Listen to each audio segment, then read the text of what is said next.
Hello friends, welcome back to my mini blog. আলিসাস ব্লগের একটা নতুন ভিডিওতে তোমাদের সবাইকে স্বাগত জানাই। আজকে সানডে, তো সানডে স্পেশাল লাঞ্চ। আজকের মেনু হলো ফ্রাইড রাইস আর মটন কষা। দেখো, ফ্রাইড রাইস বানানোর জন্য প্রথমে আমি সমস্ত ভেজিটেবিলগুলো কেটে নিয়েছি। এদিকে কাজু কিশমিশ ভিজিয়েছি, আর এদিকে দেখো একে একে সমস্ত সবজিগুলো আমি ফ্রাই করে নিচ্ছি। প্রথমে ফুলকপিটাকে ভালো করে নুন হলুদ মাখিয়ে লাল করে ফ্রাই করে তুলে রাখবো। তারপরে একে একে সমস্ত সবজিগুলো ফ্রাই করব। আর এদিকে ফ্রাইড রাইসের জন্য আগে থেকে দেরাদুন রাইসটা ভিজিয়ে রেখেছি। 1 ঘন্টা মতো ভিজিয়ে রাখবো, তারপরে এটাকে রান্না করব। এদিকে দেখো সবজিগুলো সব কেটে রেখেছি। এই যে পেঁয়াজটা রেখেছি, এটা মাটনের জন্য। আর এই যে মাটনটা ম্যারিনেট করে রেখেছি। ম্যারিনেট করার জন্য আমি এখানে টক দই নিয়েছি, গোলমরিচ গুঁড়ো, রসুন পেস্ট আর স্বাদ মতো নুন নিয়ে এটাকে আমি ভালো করে মাখিয়ে ঢাকা দিয়ে ফ্রিজে রেখে দেবো 1 ঘন্টা। এদিকে দেখো মাটনের জন্য আমি আলু কেটে নিয়েছি। আলুটাকে পরে নুন হলুদ দিয়ে ফ্রাই করব। এদিকে দেখো আমার ফুলকপিটা ফ্রাই করা হয়ে গেছে। এবার গাজর আর বিনসটাকে আমি একসাথে ফ্রাই করছি, নুন হলুদ দিয়ে ফ্রাই করব। ফুলকপিটাকে তুলে রেখেছি, ফুলকপিটা আমার হয়ে গেছে। আর এদিকে গাজর আর বিনসটাকে ফ্রাই করছি। তারপর কাজু কিশমিশটাকেও আমি ফ্রাই করব। খুব বেশি ভাজবো না। এদিকে মাটনটাকে আমি প্রেসার কুকারের মধ্যে দিয়ে একটু 3-4টে মতো সিটি দিয়ে নেব। হাতে টাইম খুব কম ছিল জানো বন্ধুরা, তার জন্য আমি একটু প্রেসার কুকারে দিয়ে সিটি দিয়ে নিলে কি তাড়াতাড়ি হয়ে যাবে আমার রান্নাটা।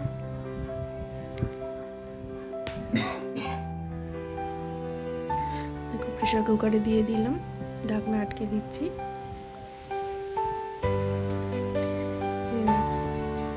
গ্যাসে চাপিয়ে দিয়েছি। খুব বেশি সিটি দেব না, 3-4টে মতো সিটি দিলেই আমার সিদ্ধ হয়ে যাবে। আর এদিকে দেখো অলমোস্ট আমার ফ্রাই হয়ে গেছে গাজরটা আর বিনসটা। খুব বেশি ভাজবো না, খুব বেশি ভাজলে ভালো লাগবে না, একটু কাঁচা কাঁচা থাকবে, কারণ ফ্রাইড রাইসের মধ্যে দিলে তখন ওটা গলে যাবে। দেখো আমার সব সবজিগুলো ফ্রাই করা হয়ে গেছে। এদিকে গাজর বিনস ভাজা, ক্যাপসিকাম ভাজা, কাজু কিশমিশ ভাজা, আর এদিকে দেখো ফুলকপি ভাজা। আর মটনটা করার জন্য আমি একটা মশলা রেডি করব। এখানে দিয়েছি আদা, পেঁয়াজ, কাঁচা লঙ্কা আর টমেটো। রসুনটা তো আমি আগেই ম্যারিনেট করে রেখেছি। দেখো রান্না করতে করতে একটু চা খেয়ে নিচ্ছি, চা খেয়ে একটু এনার্জি বাড়াচ্ছি। অনেক রান্নার ব্যাপার তো। দেখো মিক্সির ঢাকনাটা দিয়ে দিলাম। এবার এটাকে আমি খুব ভালো করে পেস্ট করে নেব।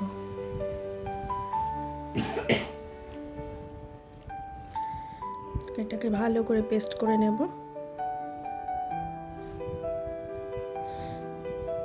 ওদিকে দেখো আমার মাংসটা কিন্তু সিটি দিচ্ছে, মাংসটা সিটি দেওয়া শুরু করে দিয়েছে।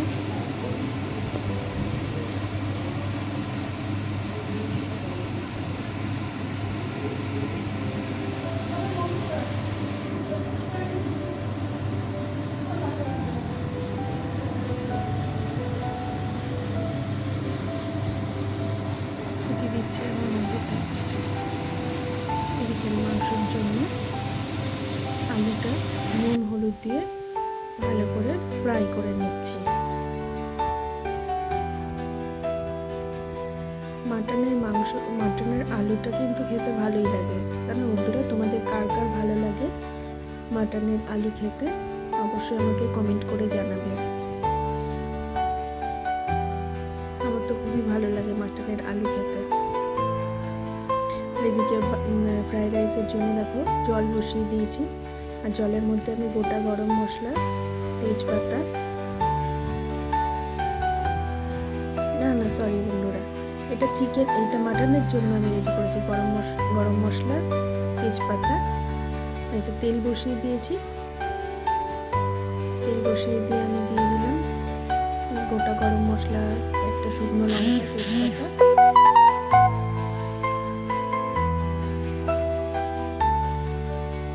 দেখো এটাকে সুন্দর করে ফ্রাই করব, যতক্ষণ একটা ভালো স্মেল বেরোচ্ছে ততক্ষণ এটাকে ফ্রাই করব।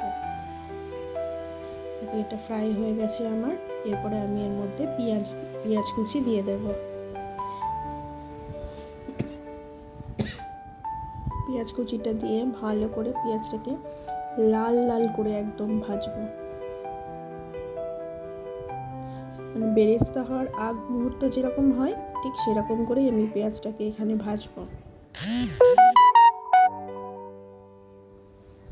পেঁয়াজটাকে ভাজছি আমি।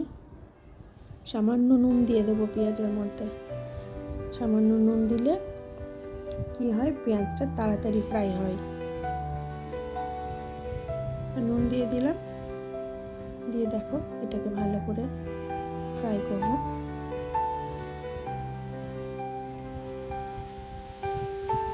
ওদিকে আমার ফ্রাইড রাইসের জন্য কিন্তু জলের মধ্যে মশলাগুলো দিয়ে দিয়েছি। তো কি কি দিয়েছি এখানে, গোটা গরম মশলা, তেজপাতা, আর দিয়েছি একটু সাদা তেল। আর নুনটা আমি পরে দেব, চাল দেওয়ার পর আমি নুনটাকে দেব। এদিকে দেখো আমার পেঁয়াজটা ভাজা হয়ে গেছে, দেখো একদম লাল লাল করে ভেজেছি। এরপরে ওই যে পেস্ট করে রাখা মশলাটা, আদা কাঁচা লঙ্কার যে পেস্টটা করেছিলাম সেগুলো দিলাম। আর এখানে কিছু গুঁড়ো মশলা, জিরে গুঁড়ো, ধনে গুঁড়ো, হলুদ আর লঙ্কা গুঁড়ো দিয়ে আমি ভালো করে এটা, আর একটু কাশ্মীরি কালারের জন্য একটু কাশ্মীরি রেড চিলি দিয়ে দিচ্ছি। আর অল্প করে নুন দেবো, যেহেতু আমি ম্যারিনেট করার সময় নুন দিয়েছি, তার জন্য এই মশলাতে আমি অল্প করে নুন দেব। দেখো এবার মাটনটাকে আমি আলাদা করে রেখেছি স্টক থেকে। স্টকটা দিয়েই আমি রান্নাটা করব, এক্সট্রা কোনো জল অ্যাড করব না। দেখো মশলাটা খুব ভালো করে ভাজছি। অল্প করে নুন দিলাম। মশলাটা থেকে তেল ছেড়ে আসলে আমি মাটনটাকে, সিদ্ধ করে রাখা মাটনটা অ্যাড করে দেব। দেখো আমার মশলাটা অলমোস্ট হয়ে গেছে, তেল ছেড়ে দিয়েছে।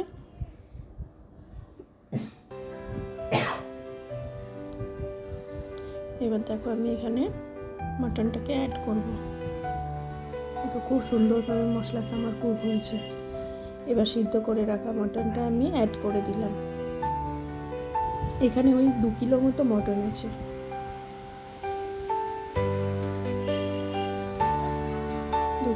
মটন আছে। আর আমি ফ্রাইড রাইসের চাল 1.5 কিলো ভিজিয়েছি। 1.5 কিলো চালে ফ্রাইড রাইস হচ্ছে, আর 2 কিলো মাটন হচ্ছে।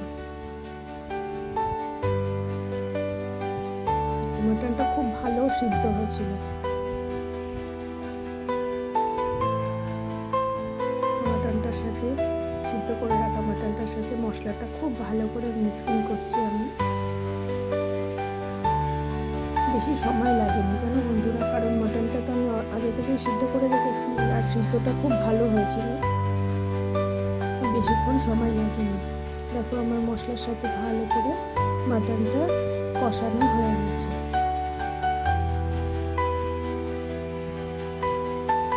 খুব ভালো হয়েছিল খেতে জানো বন্ধুরা। তোমাদের কাদের কাদের লোভ লাগছে একটু কমেন্টে জানিও।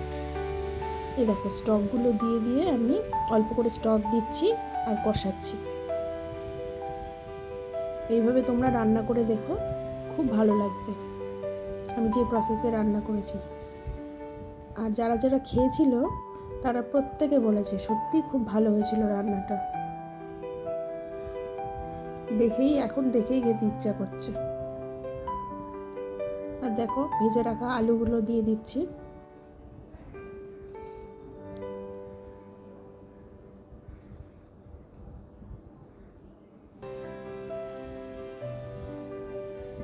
ভেজে রাখা আলুগুলো দিয়ে ভালো করে কষাচ্ছি। কষানো হয়ে গেলে স্টকটা দিয়ে দিলাম পুরোটা। এবার দেখো দারুণ ফুটছে।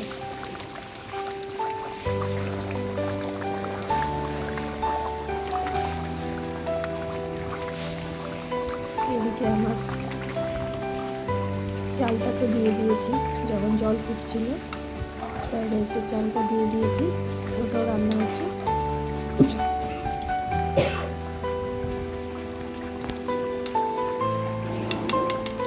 সরি বন্ধুরা, একটু খুসখুসে কাশি হয়েছে, কথা বলতে গেলে কাশি আসছে, একটু অ্যাডজাস্ট করে নিও।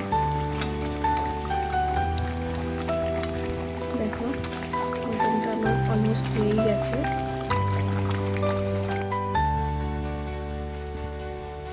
দারুণ হয়েছে দেখতে, লোভনীয় দেখতে হয়েছে একদম, খেতেও খুব ইয়ামি হয়েছিল। দেখো আমার হয়ে গেছে রান্নাটা।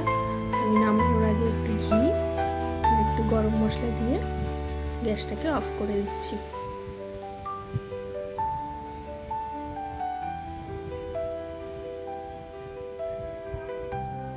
রান্নাটা কিন্তু আমার হয়ে গেছে মাটন।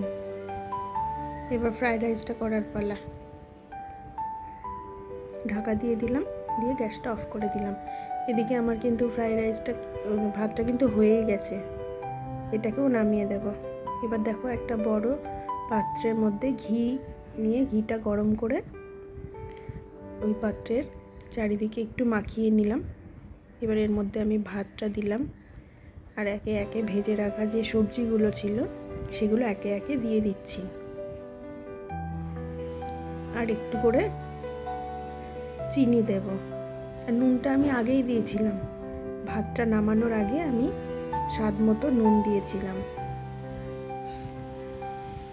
একটু চিনি এখানে মিক্সিংয়ের সময় একটু একটু চিনি দিচ্ছি, ফ্রাইড রাইসটা একটু মিষ্টি না হলে ভালো।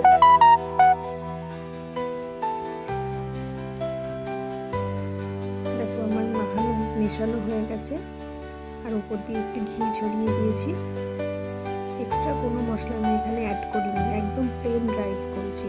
দেখো ভালো করে মাখিয়ে দিয়েছি, এটাকে মিশিয়ে দিয়েছি। এবার ঢাকা দিয়ে আমি গ্যাসে চাপিয়ে দিলাম, তলে একটা চাটু দিয়ে গ্যাসটাকে লো ফ্লেমে রেখে আমি এটাকে বসিয়ে দিলাম। দেখো 15 মিনিট বা 20 মিনিট বাদে ফিরে এলাম। দেখো আমার ফ্রাইড রাইসটা দেখতে কতটা ভালো হয়েছে, খেতেও খুব ভালো হয়েছিল। আজকের মেনুতে দেখো ফাইনাল লুকটা দেখে নাও। মাটন কষা, একটু আমের চাটনি করেছিলাম, ফ্রাইড রাইস মাটন খাওয়ার পরে চাটনিটা খেতে। এদিকে স্যালাড, একটু স্যালাড দরকার মাটন খাওয়ার জন্য। তো কেমন লাগলো ভিডিওটা অবশ্যই জানিও।